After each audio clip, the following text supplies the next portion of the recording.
حکیم احمد شجاع آ گئے. حکیم احمد شجاع پنجاب لیجسلیٹو اسمبلی کے سیکرٹری تھے. وہ کہتے ہیں میں پاک پتن میں گیا تو میں نے ایک مدرسہ کو سکول میں تبدیل کر دیا. مدرسہ تھا, میں نے کہا مدارس تو عام ہوتے ہیں, سکول کی بڑی ضرورت ہے, برے صغیر میں بڑی جہالت ہے, برے صغیر جو ہے اس میں ترسل ہے, میں ترقی دینا چاہتا ہوں. میں نے قوم کو نیا مزاج دینے کے لیے ایک مدرسہ کو سکول بنا دیا. وہ کہتے ہیں بہت سال سکول چلتا رہا, لیکن بالآخر میں وہاں سے گیا تو سکول بند ہو گیا. پاک پتن شریف والوں نے اس سکول کو پھر مدرسہ بنا دیا. کہتے ہیں مجھے بڑا افسوس ہوا کہ میری کتنے سالوں کی محنت غارت چلی گئی. یہ لوگ کتنے بے قدرے ہیں. میں ان کو نیا شعور دینا چاہتا تھا, نئی سوچ دینا چاہتا تھا, میں ان کو یورپ کے شانہ بشانہ پہنچانا چاہتا تھا, میں ان کو سویلائزڈ ماحول میں آزاد آباد کرنا چاہتا تھا, مگر انہوں نے پھر میرے اسکول کو مدرسہ بنا دیا ہے. کہنے لگے میں شکایت لے کر علامہ اقبال کے پاس آ گیا. اپنی کتاب خون بہا میں وہ اس پوری بات کو ذکر کرتے ہیں.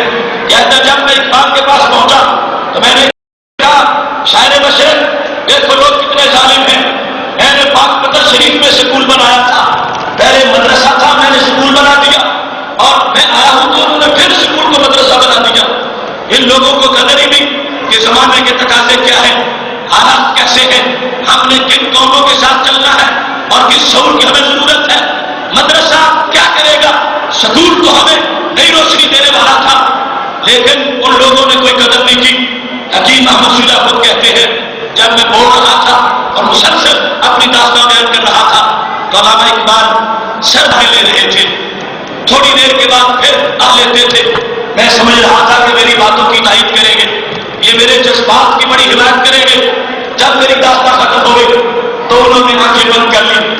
اقبال نے تھوڑی دیر کے بعد آنکھیں کھولی تو کہنے لگے احمد شجاع جب میری بات غور سے سننا, اب تم نوجوان ہو اور میں اس عمر سے گزر گیا ہوں. ایک وقت تھا میں بھی تمہاری طرح نوجوان ہوتا تھا. جب میں تمہاری طرح نوجوان تھا تو میری سوچ بھی یہی تھی جو آج تمہاری سوچ ہے. میں بھی کہتا تھا کہ ہندوستان اور ایک روشن خیال ہندوستان, برے صغیر اور ایک ایڈوانس برے صغیر, یہ میری سوچ ہوا کرتی تھی. میں نے اس جدید برے صغیر کو بنانے کے لیے اپنی فکر کو 20 سال پانی دیا ہے. یہ جو تمہارے اندر سوچ ہے, میں نے کئی سال اس سوچ کو پکایا ہے اپنی فکر کی حرارت دے کر. لیکن احمد شجاع میں نے جب یورپ کا سفر کیا اور میں یورپ میں رہا اور میں نے یورپ کو دیکھا, احمد شجاع رب کی قسم ہے میں نے یورپ کی گلیوں میں جب کتوں کی طرح نالیوں میں بچوں کو چیختے دیکھا, وہ ناجائز کی اولاد اور وہ بے حیا معاشرہ اس وقت میں نے آنکھوں سے دیکھا. احمد شجاع میں نے توبہ کر لی ہے, مجھے اس طرح کا ہندوستان اچھا ہے اور پاک سرزمین ایسی اچھی ہے. مجھے وہ یورپ کی ترقی نہیں چاہیے جس میں انسان گاڑیوں میں پھینک دیا جائے.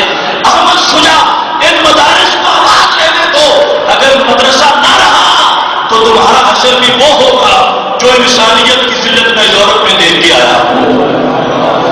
شاعر بشر وہ تجلی افروز دماغ حکیم امت ڈاکٹر محمد اقبال نے مثال دے کے کہا احمد شجاع اگر مدرسہ نہیں ہوگا تو جانتے ہو کیا ہوگا.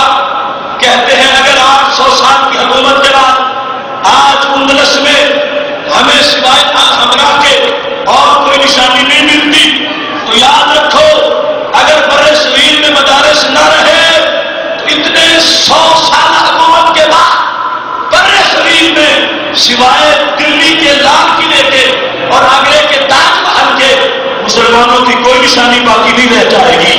اگر چاہتے ہو کہ برے صغیر میں مسلمانوں کا کلچر باقی رہے تو اس کی ایک صورت ہے کہ مدارس کو آباد کرو.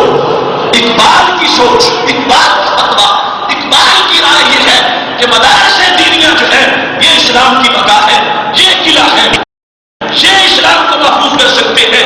اس واسطے میرے بھائیوں جس جہت سے بھی دیکھو ان مدارس کی بڑی ضرورت ہے, بڑی افادیت ہے.